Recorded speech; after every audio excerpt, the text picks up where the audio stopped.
এবার আমার ভর্তাটা সম্পূর্ণভাবে বাটা শেষ হয়ে গেছে।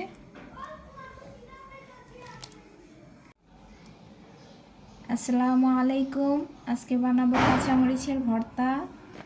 কাঁচামরিচগুলোকে সুন্দরভাবে ভর্তা ছাড়িয়ে নিলাম, সবগুলা কাঁচামরিচের। এবার চুলায় একটা কড়াই দিয়ে কাঁচামরিচগুলো ভেজে নেব।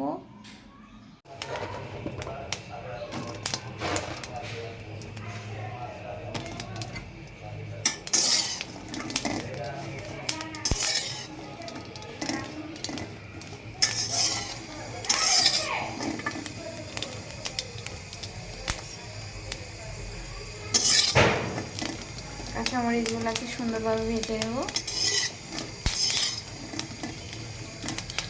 মিডিয়াম আঁচে ভেজে নেব, তাহলে পুড়ে যাবে বেশি।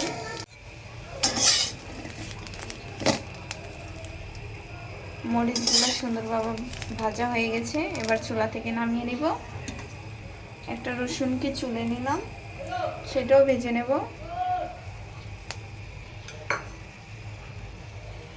একটা রসুনকে সুন্দরভাবে ভেজে নিলাম চুলায়। এবার আমরা ভর্তাটা বেটে নেব।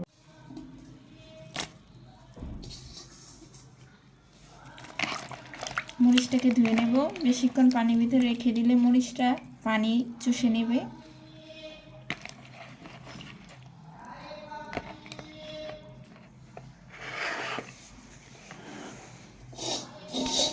এবার শিলপাটায় ভর্তাটা বেটে নেব।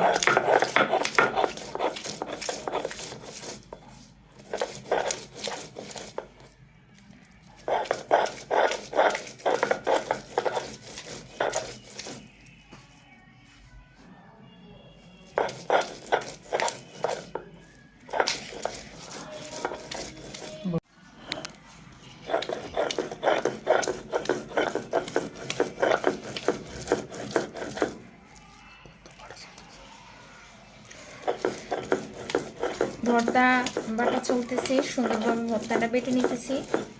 গরম ভাতের সাথে পরিবেশন করলে অনায়াসে 1 প্লেট ভাত খেয়ে নিয়ে যাবে। ভেজে রাখা রসুন আর লবণ দিয়ে বেটে নেব।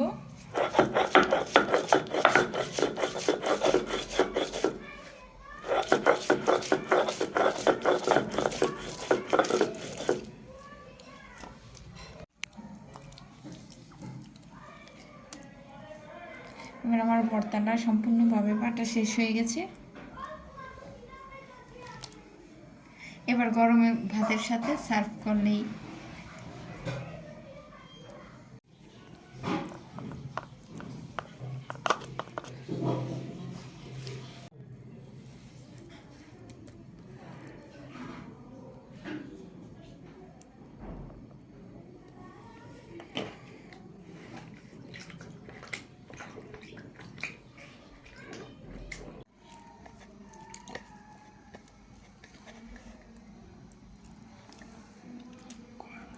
দারুণ মজা।